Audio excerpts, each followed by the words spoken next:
जय हिंद फ्रेंड्स। मैंने आप लोगों को अपने अब तक के लेक्चर में आपको ये बता रखे हैं कि नाउन क्या होता है। वहाँ से होकर के होते हुए हम नाउन को आगे बढ़ते हुए पजेसिव केस तक यानी कि केस तक हमने डिस्कस कर दिया है। अब हम इसके लगभग लास्ट टर्म पे पहुँच रहे हैं, नाउन्स इन एपोजिशन। एक होता है, एक टर्म प्रयोग किया जाता है nouns in apposition.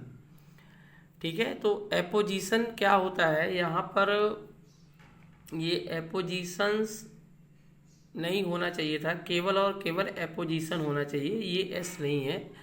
Nouns in apposition का क्या मतलब होता है हमें इसको समझेंगे, क्योंकि जब हम ग्रामर को डील करते हैं तो हमें देखते हैं कि दो शब्द मिलते हैं, एक केस इन एपोजिशन मिलता है, एक नाउन्स इन एपोजिशन मिलता है, और दोनों लगभग मिलते जुलते हैं। और इसका पंक्चुएशन में बहुत ज़्यादा पूछा जाता है एग्ज़ाम में। तो ये ग्रामर में क्या होगा, इस चीज़ को भी जो है क्या है कि आपसे ये पूछा जाएगा कि नाउन्स इन एपोजिशन या क्या है, इसको आप ध्यान दीजिए। तो अब हम लोग देखते हैं कि नाउन्स इन एपोजिशन क्या है और इसका यूज़ कहाँ कहाँ किस प्रकार से हो सकता है। बहुत ज़्यादा यूजेस नहीं है, लेकिन यह है कि उसका होता है। तो अब आप जैसे क्या करते हैं कि आगे स्लाइड में देखिए, बहुत छोटी सी वीडियो बनने वाली है क्योंकि बहुत बड़ा टर्म नहीं है ये। जैसे यहाँ देखिए क्या है कि जब when one noun follows another to describe it, the noun which follows is said to be in apposition to the noun which comes before it. थोड़ा सा समझने की कोशिश करें कि when one noun follows another, मतलब एक नाउन के बाद दूसरा नाउन आता है। और क्यों आता है? टू डिस्क्राइब इट, उसके बारे में कुछ डिस्क्राइब करता है, वर्णन करता है। द नाउन विच फॉलोज, यानी कि वह नाउन जो फॉलोज किया जाता है, अर्थात जो पीछा किया जाता है, is set to be in apposition, उसको हम क्या कहते हैं कि वह एपोजिशन में है। और to the noun which comes before it, और जिस नाउन के पहले वो आता है। कुल मिला जुला करके क्या है कि एपोजिशन का मतलब क्या होता है, यहाँ देख लीजिए। एपोजिशन मीन्स प्लेसिंग नियर, ये बहुत की वर्ड है यहाँ पर कि एपोजिशन मीन्स प्लेसिंग नियर, कि हम किसी चीज़ को क्या करते हैं, उसके बगल में रख देना ही एपोजिशन हो जाता है। पोजीशन मीन्स क्या होता है? प्लेस देना, स्थान देना। हम इसके केस जब पढ़ा रहे थे तो वहाँ भी मैंने आपको ये चीज़ बताया था कि वहाँ किस प्रकार से प्रयोग में किया जाता है। आप लेक्चर 19 या 20 देखेंगे पीछे जा कर के प्लेलिस्ट में, तो आप समझ सकते हैं आसानी से, कोई दिक्कत नहीं है। ग्रामर एक ऐसा विषय है जिसे पढ़ने में थोड़ा सा रुचि नहीं पैदा होती है, इंटरेस्टिंग नहीं होता, लेकिन without grammar you can not survive your English. आप अपनी इंग्लिश को बगैर ग्रामर के सर्वाइव नहीं कर सकते हैं। You can speak maybe, but when you will go to write correct English you can't, you will be find yourself unable to write correct English. It means क्या हुआ कि आपको शिद्दत से सीखना चाहिए, मन से सीखना चाहिए और तन से सीखना चाहिए। कहते हैं ना कि पढ़ाई लिखाई में क्या हो कि तन मन धन दोनों लगाना चाहिए। और एक ऐसा विषय है जहाँ पर क्या है कि आप इसको कर नहीं सकते हैं। टीजीटी एस्पिरेंट्स के लिए मैं बता देना चाहता हूँ, टीजीटी पीजीटी के लिए, कि मैं विलियम शेक्सपियर पर अपना लेक्चर पढ़ाने वाला हूँ। मैंने अपने जो क्लास नोट्स पढ़े हैं, जो मैंने अपने लाइफ में पढ़े हैं इलाहाबाद यूनिवर्सिटी से, मेरा बीए भी है, एमए भी है, तो वहाँ से ही है। और मैं अपना कुछ अनुभव आपको शेयर करूँगा, शायद आपके कुछ मार्ग प्रशस्त हो सकें।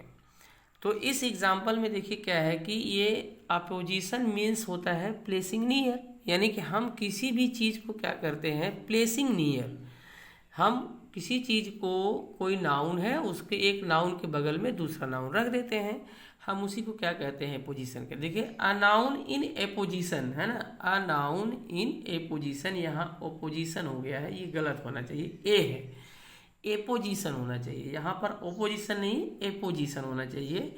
अ noun in apposition is in the same case as the noun which it explains. बहुत बहुत इम्पॉर्टेंट ये आपका टर्म है, ये जो लाइन लिखी गई है यहाँ पर कि अ नाउन इन एपोजिशन, यहाँ पर जो है क्या है, क्या होना चाहिए, एपोजिशन होना चाहिए, न कि आपका ओपोजिशन। ओपोजिशन माने तो विरोध हो जाता है ना। तो ये एपोजिशन है, जैसे कि पीछे लिखा गया है। ऐसा नहीं है कि आप लोग समझ नहीं रहे होंगे, टाइप करने में इधर उधर हो जाता है।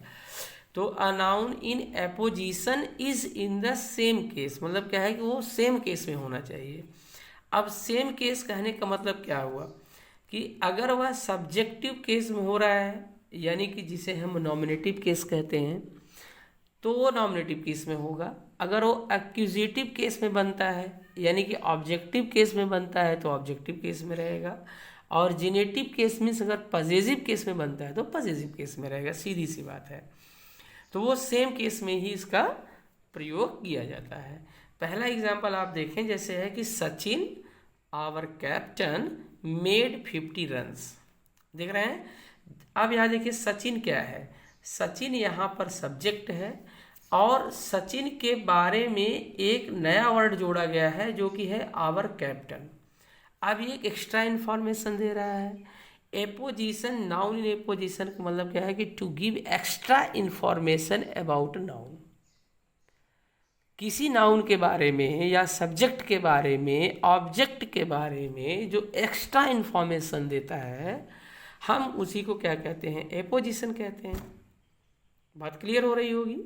तो सचिन आर कैप्टन, देखिए ना, ये क्या है कि सचिन के बारे में एक चीज एक्स्ट्रा इन्फॉर्मेशन मिलती है। सचिन है कौन, हमारा कप्तान है। मेड 50 रन्स, मेड 100 रन्स, कुछ भी लिख दो, कोई दिक्कत नहीं पड़ता है। अब आप देखें क्या है, यहाँ एक इम्पॉर्टेंट आपसे पूछा जाएगा, एग्जाम में पूछा जा सकता है कि सचिन है ना, सचिन के बाद देखिए क्या है, कॉमा है, और आर कैप्टन के बाद भी कॉमा है। अब यहाँ से जो आर कैप्टन है के बाद अगर कामा का प्रयोग नहीं करता है तो सेंटेंस पंक्चुअली फॉल्ट माना जाएगा, उसमें पंक्चुएशन की फॉल्ट आएगी, पंक्चुएशन से सेंटेंस आपका रॉन्ग हो जाएगा। तो कभी कभी स्पॉट एरर में पंक्चुएशन के हिसाब से भी क्वेश्चन पूछ दिया जाता है। तो यहाँ पे सचिन क्या है मित्रों, सचिन आपका सब्जेक्ट है। तो आर कैप्टन भी क्या होगा, आपका नॉमिनेटिव केस होगा। कौन सा केस होगा, नॉमिनेटिव केस। ये देखिए नॉमिनेटिव केस, यहाँ पे ये नॉमिनेटिव केस, इसका मतलब सब्जेक्ट के साथ नॉमिनेटिव केस मीन्स अब सब्जेक्टिव केस ही प्रयोग किया जाएगा।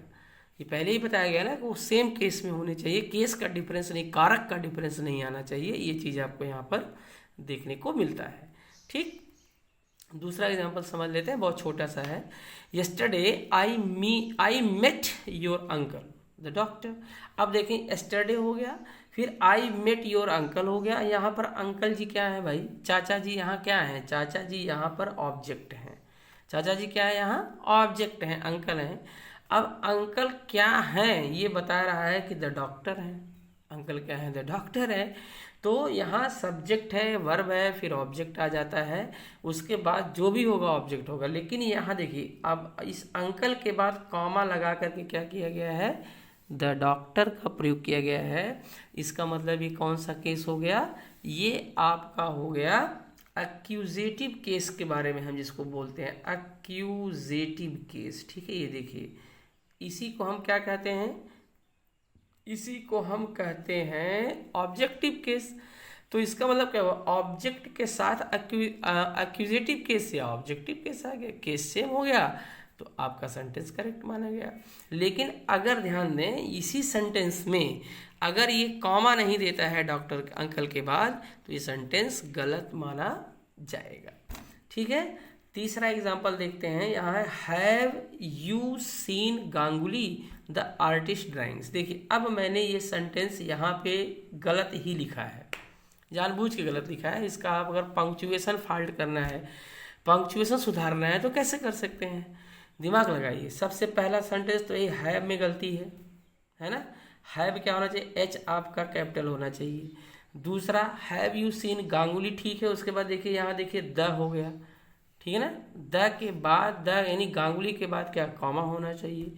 और एक बहुत बड़ी गलती यहाँ पर इस सेंटेंस में है, अगर उसे आप लोग सोच पाएँ 1 मिनट 2 सेकंड में तो आप सोचें। चलिए ठीक है, दिमाग पे जोर न डालें, मैं आपको बता रहा हूँ। देखिए क्या है, यहाँ पर पजेसिव फॉल्ट है, पजेसिव फॉल्ट है यहाँ पर। सेंटेंस को लिखने का मेरा मोटो यही है कि आपको थोड़ा सा दिमाग को आप सोचें, है ना। तो हैव देखिए एच कैपिटल, गांगुली के बाद कॉमा होना चाहिए, और आर्टिस्ट में जो आप एस केवल लिख दिया गया है, यहाँ पर आर्टिस्ट उसके बाद एपस्टॉपी एस होना चाहिए था। ये देखिए, अब सेंटेंस और ड्राइंग के बाद देखिए फुल स्टॉप भी नहीं है, तो इसलिए ये सेंटेंस टोटली रॉन्ग मैंने लिखा था जानबूझ करके, कि ताकि आप इसे सोच पाएँ कि हाँ कि सेंटेंस में कहाँ कहाँ गलतियाँ हैं। तो ऐसे सेंटेंस गलत पूछे जाते हैं एग्ज़ाम में। पंक्चुएशन आपको दे दिया जाता है कि आप पंक्चुएशन करिए, तो आपको ये पंक्चुएशन सही करना पड़ता है। तो यहाँ पर एच कैपिटल होगा, गांगुली के बाद कॉमा होगा, और आर्टिस्ट के ऊपर एपस्टॉफी एस लगा करके आप क्या करेंगे, इस सेंटेंस को करेक्ट करेंगे। और हाँ, ड्राइंग के बाद फुल स्टॉप होगा। इस चीज़ को अभी हमें ध्यान देना है। तो ये सेंटेंस आपको समझ में आ गया होगा जहाँ तक हम समझ पा रहे हैं। तो अब ये देखिए क्या है, एच अगर आप इसको कैपिटल कर देते हैं तो ये हैव हो गया। फिर यू सीन गांगुली के बाद आप कामा कर दीजिए, फिर यहाँ पर क्या है, एपस्टॉफी एस लगा दीजिए आर्टिस्ट के बाद, ठीक है। तो सेंटेंस क्या हो जाएगा, देखिए गांगुली के बाद यदि आप कामा लगाते हैं तो ये आर्टिस्ट क्या हो गया, यहाँ पर पजेसिव केस में प्रयोग किया जाएगा, ठीक है ना। अगर आप पिछला अगर आप वीडियो नहीं देखे हैं तो प्लीज़ प्लीज़ प्लीज़ आप उसे जाएं, उसे ज़रूर देखें, पजेसिव केस कैसे कैसे प्रयोग में किया जाता है। तो इस प्रकार से जो है क्या है कि आप इस सेंटेंस को क्लियरली देख सकते हैं और समझ सकते हैं कि ये कैसे प्रयोग में लाया जाता है। तो मैं आप लोगों को नाउन इन एपोजिशन हो गया है। अब इसके बाद हम ग्रामर के अगले टर्म पर प्रोनाउन या एडजेक्टिव शुरू करेंगे। यदि आपकी कोई रिक्वायरमेंट्स हो सिंपल, कॉम्प्लेक्स, कंपाउंड सेंटेंस या क्लास पढ़ने की, तो आप उसे कमेंट बॉक्स में लिख करके भेज सकते हैं। आप आसानी से भेज सकते हैं, कोई दिक्कत नहीं है। और मैं इसी के साथ ये वीडियो पॉज करता हूँ। धन्यवाद।